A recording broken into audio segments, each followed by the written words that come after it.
Rinpoche, can I ask about whether the methods and teachings of a lineage can only be passed on by authorised teachers, or could they be shared by anyone who feels they've understood them? I think that if you change the elements of the question and make it about brain surgery, you would probably have your answer. That's what it seems, that in the spiritual dimension, all the standard rules of procedure are thrown away as if certain things were possible. Obviously, you know, if you're going to get someone to look at your car, who are you going to get to look at your car? Someone who's tinkered with the car a bit, or somebody who's a trained mechanic? There has to be a training there for almost anything. And of course, the more important the procedure is, and the greater the risks are of the procedure, the more the person has to be qualified.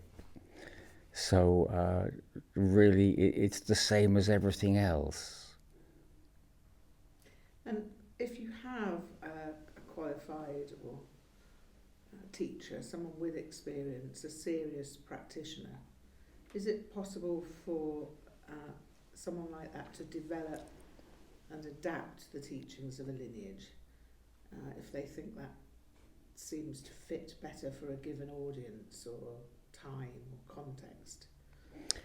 Well, everything is always adapted in terms of teaching because you have your language.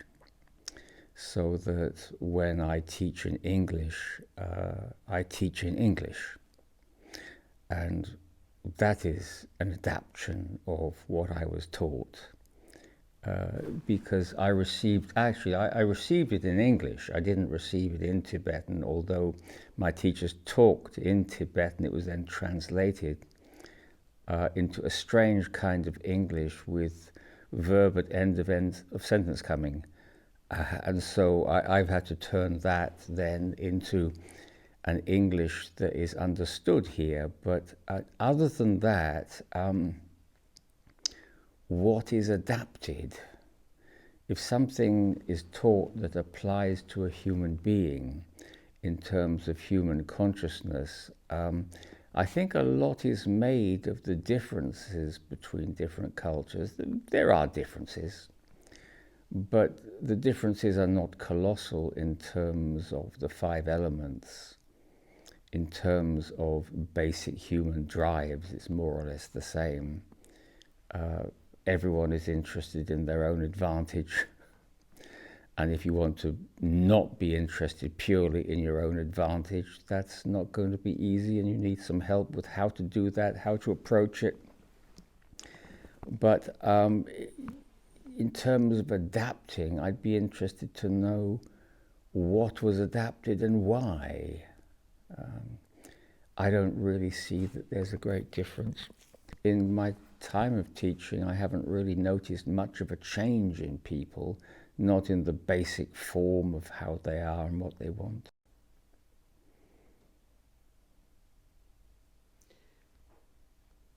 Sometimes you hear it said that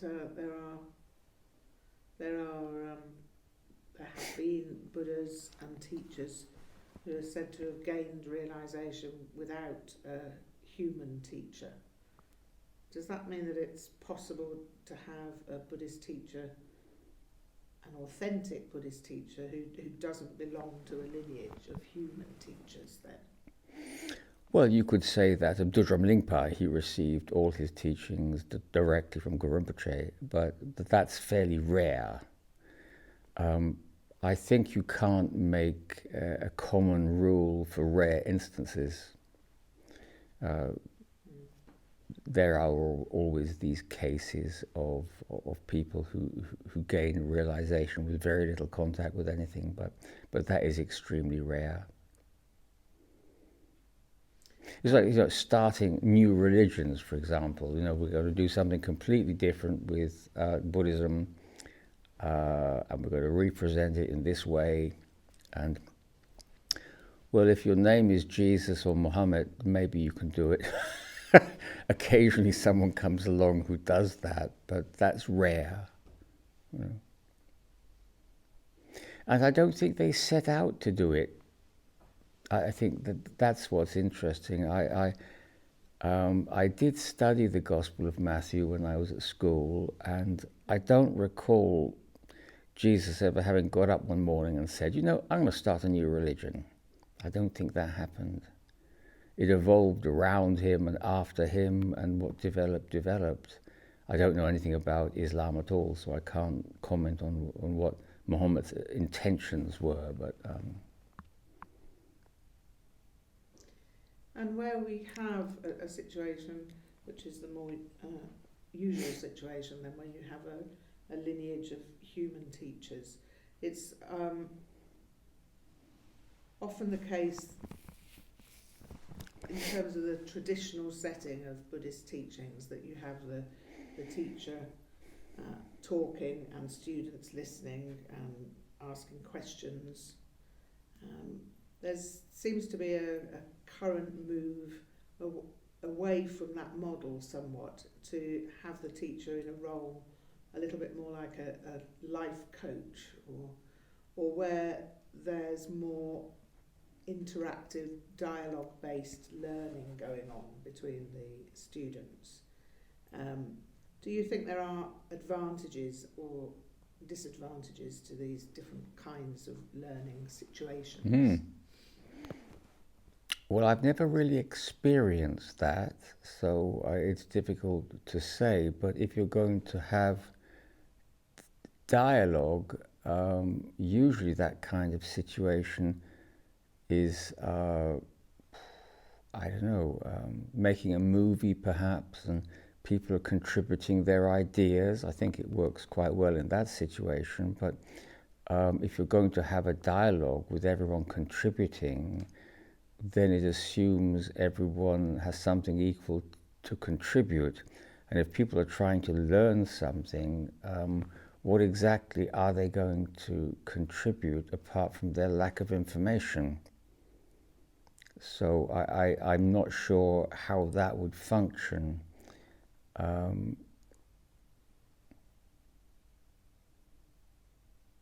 It would have to be described to me as to how that would work. I mean, you know, I suppose it's one of these things that sounds as if it's a good idea, but then you look at it and ask what would happen, and I don't understand what would happen, apart from people expressing ideas and other people listening to them, and then either deciding to go along with the teacher or to ignore the teacher because one of them had a better idea. I'm not sure how that would go. Why have a teacher at all? You know, if that's the case, if the teacher can be overridden because everyone else has a better idea, then why have the teacher there? I think it's non-functional from that point of view. I mean, why not just get rid of the teacher? Why not just not call it Buddhism at all? Just start a new religion. I think that whoever's proposing this needs to take responsibility for what they're doing and just call it something else. You know, the committee approach or whatever. I think it comes from this, this sort of attempt to find some kind of a workaround for people who want to practice Tantra or Dzogchen, but without having a teacher. Like people who want to engage in brain surgery without having taken the doctor's training. That's what it sounds like to me, which makes it sound like nonsense. I mean, I'm not just deriding it for no reason, but I really don't understand why anyone imagines that something like that could lead anywhere. And you really do have to compare it to something else in the world. there's no field of gaining experience in the world that doesn't require a proper training and a proper qualification. So why spirituality or religion is somehow exempt from this, and you can short circuit or shortcut the thing, I don't know. There's no reason why that should be possible. And in terms of how the current teacher-student relationship is functioning, sometimes there seems to be an increasing amount of online and digital teaching, including transmissions and online ordination as well. Could you say what you think about well, that? I've heard about this. I wouldn't say it's impossible, but I would say that it's extremely rare. If the teacher who was broadcasting the transmission happened to be a Mahasiddha, and the people listening happened to be at a high level of practice experience, then maybe. I certainly couldn't do it, and certainly wouldn't do it. I would never offer transmission in that way. I would compare it to making love by video link. You could both take your clothes off in your respective homes, and you could undoubtedly do something or other, but it would be called masturbation. That's what it would be. It could only be making love if it happened in the same room, and in the same part of the room too. There'd actually have to be physical contact, otherwise what would it be? Personally, I don't like speaking to people through a camera. So, at the moment, I'm not speaking to a camera, I'm talking to you. The fact that I'm being filmed is irrelevant to me. I don't know who's out there who might be hearing this, but during the time of COVID, we did do this because we thought, well, there is a need for some kind of communication with the world. But I really didn't enjoy it much, because when I teach, I look at people. I look at the expressions on people's faces. I wander around the room and I notice what's happening. If people are confused, you can see that in their faces, and you can say, I think there are questions now about this. I detect that this hasn't been understood. But when people's faces are so tiny that you can't see the expressions, then I don't really know how to teach. I was once asked if I'd give a teaching in Colorado that was recorded, and I said, well, this was in a studio, and I said, well, there'll be an audience, will there? And they said, oh no, just you talking. And I said, I've got nothing to teach a microphone. I don't know what the microphone wants from me. And I'm not the kind of teacher who has a spiel. Like, I'll just get out there and talk, because what I say is related to people. And if there are no people there, then I've got nothing to say. And so I don't really understand that, apart from teachers who are primarily public speakers, and the audience is irrelevant. But I've never understood that as teaching. Thank you.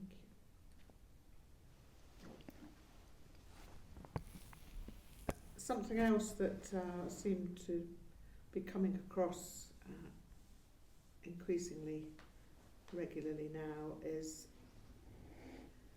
a variation of mixing psychedelic drugs in some form with Dzogchen practice.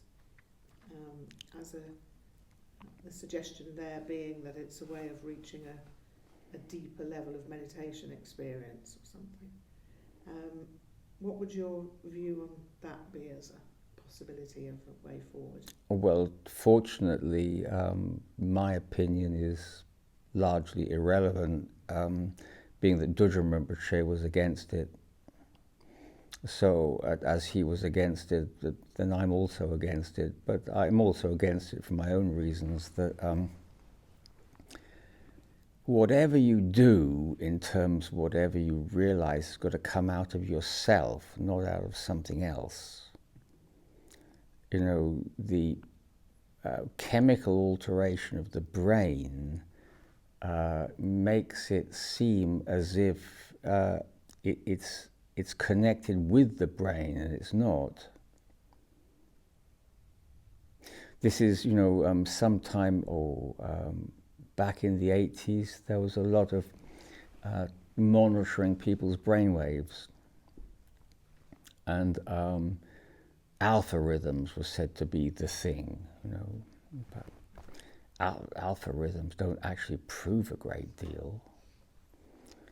Apparently, you can get them from eating a curry. You know, you're more prone to alpha rhythms if you do that. But you know, looking at brainwaves or brainwave patterns is like trying to work out what the meal was from looking at the feces.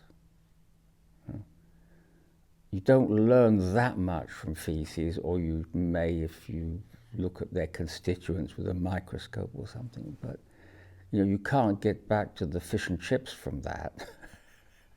That's not available. So taking something that alters your brain chemistry is going to have nothing to do with meditation in the end. I mean, you could. They actually put Ngak'chang Rinpoche on one of these things, and asked him if he'd go into a state of absorption. He did, and his brainwave patterns were totally normal. It showed nothing at all. So, so from that, I gathered that it's a bunch of nonsense. It's not that I'm anti-science or anything. I think it is interesting, and I think that meditation does have an effect on brain function, yes, but you can't then reverse that and say that altering the brain function has an effect on meditation, because the whole question there is not really an issue of materiality. For example, there was Ngak'chang Rinpoche who'd become senile dementia. Apparently you're not allowed to call it that now. There's some other word you're supposed to use, but anyway, that's what he had. He couldn't remember the names of his monks at all, but he could still teach. So some parts of him had been affected by it, but it didn't affect his teaching at all. He was quite lucid. So if you actually are able to stabilize in terms of Shine Latong Nime Lundrup, then whether you go senile or not is irrelevant, because the senility is the brain, it's not the awareness. So on that basis, experimenting with drugs really only puts you at risk of psychosis if you happen to be that way inclined in terms of how you are. It is dangerous for some people, unless you're Keith Richards, who seems to be able to absorb everything and live forever. But I think he's relatively rare.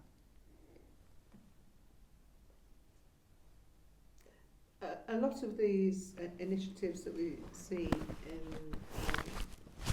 in the Buddhist world to change things seem to have as their driving force the idea that Vajrayana should change with the times.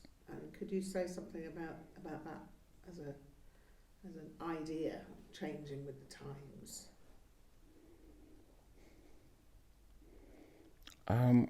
I don't know what changes with time. It gets later usually, and it gets dark, and you go to bed. There are different things that happen in different epochs of the world. There are different ideas, but I'd like to know what it is that has changed. It's all very well to say that, but unless you say, 20 years ago it was like this, and now these things have changed, you need to identify what the change is. Otherwise, that statement is unfounded. You need to specify the change.